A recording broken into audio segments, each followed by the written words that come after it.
Chapter 2. Swallowed by the Earth. The night is cruel, oh my sisters, just as winter is cruel. But if one endures, night becomes day. The snow melted, and spring returned to the land. Ah, FERONIA. Violetta named her after an old legend, the only one she knew. It told of the forest nymph who guarded the gate to Naria's realm, where the meadows and woods were always in bloom. For her daughter, Violetta would have bled 1,000 seas. She built her a tent, held her close when the wind howled, hunted to keep her fed. Months turned to years, and when FERONIA was old enough, Violetta took her into the woods to learn the hunt. FERONIA's first task was to shoot a squirrel, but she was a tender-hearted child. The bow slipped from her hands into the grass, and she turned to her mother, her eyes brimming with tears, eyes as bright and green as Violetta's own. Every day, oh my sisters, Violetta gave thanks, not to the seven, not to any god, but to the blood in her daughter's veins, to the bright green of her eyes, to the hair that burned red in the light.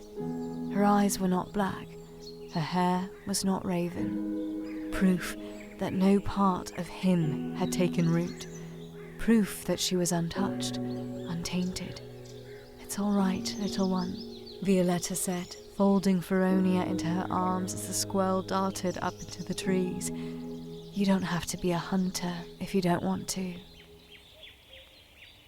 In the evenings when the sun sank behind the cherry grove, Violetta and FERONIA would walk down to the lake. On one such late summer night, when FERONIA was 8 winters old, they made their way around the water's edge to the northern shore. "Be careful," Violetta would say. The lake was dangerous, but nowhere more than here, on the northern bank. The air felt wrong, colder than it should have been, even in summer. The shadows stretched too far between the trees. The wind whispered through the reeds like something half remembered, half forgotten. This was where it had happened, all those years ago. When she closed her eyes, oh, my sisters, Violetta could still feel the water around her, lapping at her skin as it had that day, cool, indifferent, swallowing the sound of her screams. But she did not close her eyes. She did not think about it. She would not think about it. Quietly, she gripped FERONIA's hand a little tighter.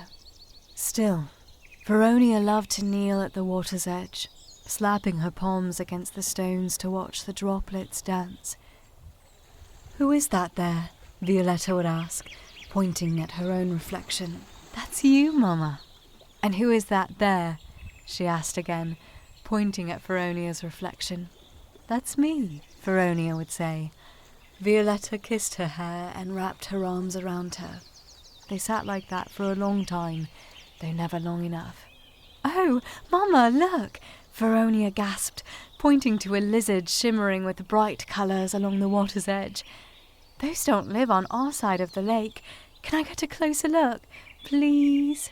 "Of course, little one," Violetta nearly said, but she was cut off as the sound of an echoing grunt spilled forth from the woods behind them.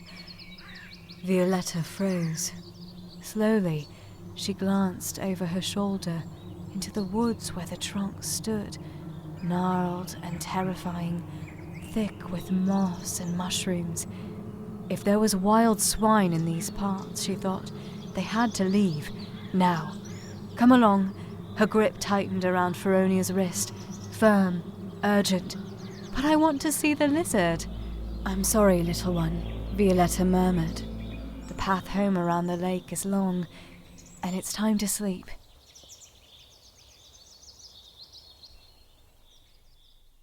Violetta has dreamt of FERONIA's final hour more times than she can count. In the dream, FERONIA wakes early while her mother and the forest still sleep. Quietly, the little girl slips from her bed, presses a soft kiss to her mother's cheek, and steals out of the tent. Restless and fearless, she sets off on an adventure. She wants to return to the lizard on the northern shore of the lake. The journey is long and difficult, but little FERONIA is not so easily deterred. At last, she arrives. She kneels at the water's edge, watching the ripples dance beneath her fingers. She is like a mirror image, Violetta thinks. Her bare feet, her red hair, her billowing dress. Behind her, something grunts. Violetta never dreams beyond this point. She wakes, drowning in sweat.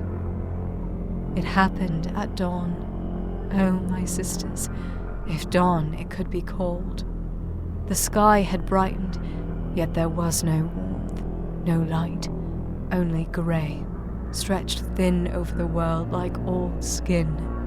A morning at the pale threshold between summer and autumn. The kind of morning that is neither light nor dark, only lifeless. She woke choking. On what she did not know. The air felt thick, wrong, pressing against her ribs. Even before she moved, before she breathed, she knew something was wrong. She sat up, looked around the tent. She was alone. No conscious thought had time to form before she was already running, tearing through the tent flap like an animal driven by instinct alone. "FERONIA!" she screamed, but the grove was utterly silent. Mad with terror, she crashed between the trees. She screamed, but her voice went nowhere, swallowed by the dead stillness of the dawn. "FERONIA!" She reached the lake, her eyes lifted, scanning the far shore. And there, a tiny figure in the distance. "Mama!" FERONIA screamed. "Please, Mama!" Above her loomed a beast, massive and dark, a mountain of flesh and tusks against the dim green horizon. It drove FERONIA into the water. It grunted, it shrieked, the sound splitting the morning like an earthquake. And then it crashed down upon her. Violetta stood on the wrong side of the lake. She could do nothing but scream. Scream! Oh, my sisters, scream across the lake. Mad. Oh, my sisters, they say she's mad, but oh no, no such mercy. Blessed is the one who disappears into madness and is spared the weight of the world. Violetta buried her daughter beneath the oldest cherry tree in the grove, on the southern bank of the lake. It stood by the water, rotten with age, its crooked limbs hanging limp as if they too ached from sorrow.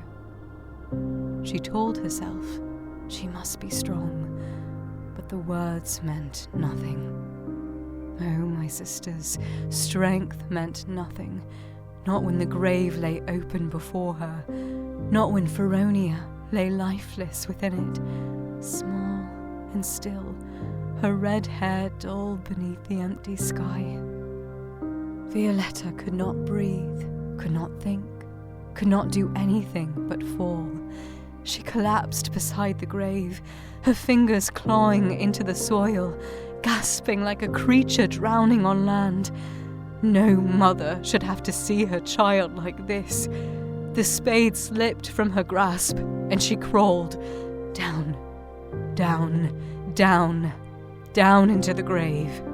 She gathered FERONIA into her arms, so tight, as if she could hold her here, as if she could force life back into her by will alone. She kissed her cooling forehead. She stroked her blood-streaked hair, pushed it back from her face, as if tidying her up would make any difference, as if it would make her wake up, as if any of this could be undone. She pressed her forehead into her daughter's, rocking, keening, breath shuddering against cold skin. sisters. How she wept. She wept until her throat burned raw, until her ribs ached. She wept until she thought her heart would tear apart inside her. She wept because there was nothing more. No, she sobbed, her voice cracking, broken beyond repair. No mother should have to see her child swallowed by the earth.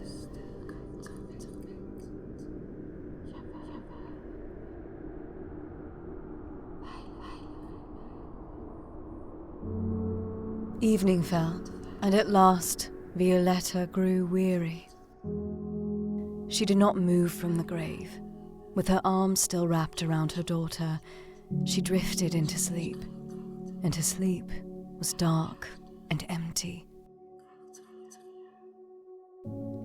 Morning came, yet with it no light. Violetta stirred. Something had changed, and when she lifted her head, the air was swollen with fog.